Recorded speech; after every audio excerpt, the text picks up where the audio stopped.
भारत माता की जय, वंदे मातरम। मित्रों, आज हमारे राष्ट्रवाद की मीटिंग दिल्ली में आयोजित की गई है। इसमें उत्तर प्रदेश, पंजाब, हरियाणा, बिहार, राजस्थान से मित्र यहाँ उपस्थित हुए हैं। सभी को बहुत बहुत धन्यवाद, बहुत बहुत साधुवाद। मित्रों, जिस तरह राष्ट्रवाद संगठन पूरे देश में अपना परचम लहरा रहा है, उसके लिए जितनी आप लोगों की तारीफ करी जाए उतना ही कम है।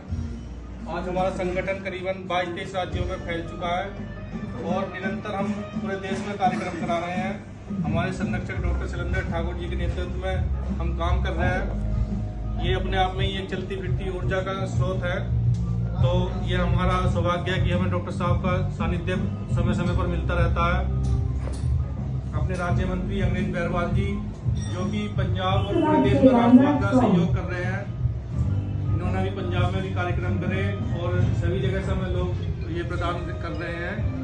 तो राष्ट्रवाद में करीबन 2 लाख लोग अभी तक पूरे देश में जुड़ चुके हैं। तो आप सभी का बहुत बहुत धन्यवाद। सबसे पहले हम इंट्रोडक्शन से शुरू करेंगे, क्योंकि हमने जो थीम रखी है, हमारे संगठन का नाम है राष्ट्रवाद भारत फर्स्ट। भारत प्रथम की भावना पर हम चल रहे हैं और हमारे जो टैगलाइन है वो है राष्ट्रवाद से राम राज्य। हम कैसे राष्ट्रवाद की भावना लोगों में लाएं ताकि हम राम राज्य की तरफ आगे बढ़ सकें। तो उसी के निमित्त ही आज कार्यक्रम दिल्ली सीपी में रखा गया है। तो सभी हम पहले इंट्रोडक्शन से शुरुआत करेंगे। तो सबसे पहले डॉक्टर साहब अपना इंट्रोडक्शन देंगे। मैं डॉक्टर शैलेंद्र, भाजपा के साथ, संघ के साथ तो हम लोग काम कर ही रहे हैं। हमारे साथ सब लोगों का जो जुड़ाव का आधार है वो राष्ट्रवाद, इसलिए जुड़ाव का आधार रखा गया क्योंकि आरएसएस से भी सब लोग राष्ट्रवाद के नाम पे जुड़े थे और भाजपा से भी सब लोग राष्ट्रवाद की वजह से। राष्ट्रवाद अगर प्रबल तरीके से खड़ा हो जाएगा तो चंद्रशेखर की भावना, भगत सिंह की भावना अपने आप उद्वेलित हो जाएगी। राम राज्य की तरफ बढ़ना और राम राज्य के रूप में जीना, उसकी बुनियाद में राष्ट्रवाद आता है। और आज विश्व में सबसे बड़े राष्ट्रवादी लोगों का नाम आता है तो उसमें महाराणा प्रताप, भगत सिंह, चंद्रशेखर वो महापुरुष हैं जिन्हें प्राचीन सरकारों ने साइड कर दिया। अगर हम सही गलों में सही मालाओं को पहुंचवाएंगे तो वो देश के लिए एक बहुत बड़ा काम होगा। कांग्रेस ने चिन्हित महापुरुषों के रूप में करके देश की दशा दिशा ही खराब नहीं करी है, उसे नई लेंथ ही बदल दी। आज देश में जितनी समस्याएं हैं उन समस्याओं का सबसे बड़ा अगर आधार हम ढूंढें, अलगाववाद और आतंकवाद का जनक ही चलने वाली सरकारों का गलत मार्गदर्शन देना था। अगर महापुरुष ठीक चिन्हित कर लिए होते, उस काम को आगे बढ़ाते तो निश्चित रूप से भारत आज प्रथम पंक्ति में नहीं होता, प्रथम स्थान पे हो गया होता। आज हम 6-7वें पे होते हुए जो तीसरे तक की यात्रा हुई है विगत 10 वर्षों में, वो सिर्फ इसलिए हो पाई है कि हमारे यहाँ कुछ लोगों ने काम करने की कोशिश करी। मोदी जी ने अच्छा काम करने की कोशिश करी, योगी जी ने अच्छा काम करने की कोशिश करी। हमें कहने में कोई दो राय नहीं है। मोदी जी के पास खुद 10 मोदी नहीं है, योगी जी के पास खुद 10 योगी नहीं है। अगर इसी काम को 10 मोदी कर रहे होते, 10 योगी कर रहे होते तो परिस्थिति दूसरी होती। इसलिए हम सब लोगों को राष्ट्रवाद की रचना करनी पड़ी है। हम सब लोगों के साथ एक मिनिमम 10 लाख की संख्या का हम लोगों का लक्ष्य है कि 2 महीने के अंदर अंदर ये जो संख्या 2 लाख के आसपास है, ये 10 लाख पे करेगी। और ये 10 लाख की संख्या किसी एक व्यक्ति के लिए नहीं है।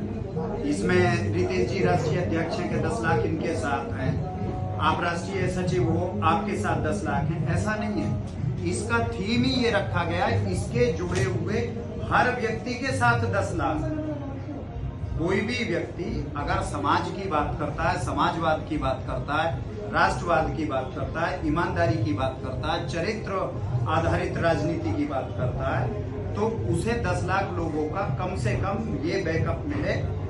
उसे फ्री के इंजीनियर्स मिले, फ्री के डॉक्टर्स मिले, फ्री के सीए मिले, फ्री के एडवोकेट्स मिले, फ्री के टीचर्स मिले। हम अभी ऑब्जेक्ट ओरिएंटेड वर्क इसलिए नहीं कर पा रहे हैं, पहला फोकस हमारा संख्या का है।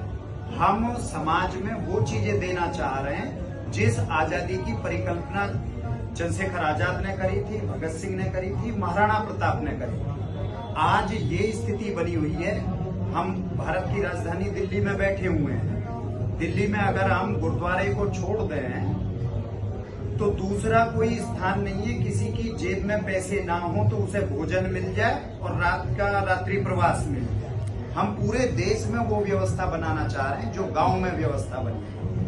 देश का हर नागरिक देश को अपना माने, पेमेंट करे, वो स्वेच्छा से पेमेंट करे, डोनेट करे, वो अपनी जेब से निकाल के, जैसे भंडारे में जाते हैं, ऊपर भी सीखेंगे, ये शिव भंडारे में चले गए, ऊपर भी सीखेंगे, वैष्णो भंडारे में चले गए, आने वाला व्यक्ति अपनी कौन जेब है से वो? डोनेशन करके उठता है, कीमत से ज्यादा नीचे बैठे डोनेशन तो दे नीचे भी देता है, है। इसमें बैठे हैं। ऐसे भारत की परिकल्पना करी जाए जहां मांगा ना जाए, सब कुछ दे दिया बढ़िया। जाए। चैरिटी करने वाला व्यक्ति ये सोच के चले कि मैं कर दूंगा। वीर अब्दुल हमीद को इसलिए याद करते हैं, जिस वक्त बम बांध के टैंक के आगे लेटने वाली बात आई, इजराइल भी भारत का अनुसरण महाराणा प्रताप का नाम लेके इसीलिए करता है कि वहां सारे हाथ खड़े थे कि मैं इस काम को करूंगा। वहां छटनी करना ये भारी था, किसको आगे भेजा जाए। ये काम जब ही हो पाएगा जब पढ़े लिखे युवा चरित्र आधारित राजनीति करेंगे। एक हमने बेसिक लिया है प्रदूषण को। पिछले दिनों एक स्टोरी में पढ़ रहा था, आर्सेनिक क्लोराइड भारत की नदियों में बढ़ गया है, अमोनिया नहीं बढ़ी है जिसे अरविंद केजरीवाल कह रहे थे। आर्सेनिक क्लोराइड बढ़ा है। आर्सेनिक क्लोराइड से मरता नहीं है व्यक्ति। जब गिरे अंधेरे गहरे, जब गिरे अंधेरे गहरे, हमने तुम्हें पुकारा राम, एक तुम्हारे होने भर से जग भर में उजियारा राम। धन दौलत की या ताकत की, धन दौलत की या ताकत की, जिन पर लंका है उनके होंगे लाख सहारे, अपना तो केवल एक सहारा राम। इन्हीं बातों के साथ भारत माता की जय, भारत माता की जय, वंदे मातरम, वंदे मातरम, मातरम भाई मातरम, वंदे मातरम, मातरम भाई मातरम, वंदे मातरम। जय श्री राम, जय श्री राम, जय जय श्री राम, जय श्री राम। भारत माता की जय, भारत माता की जय।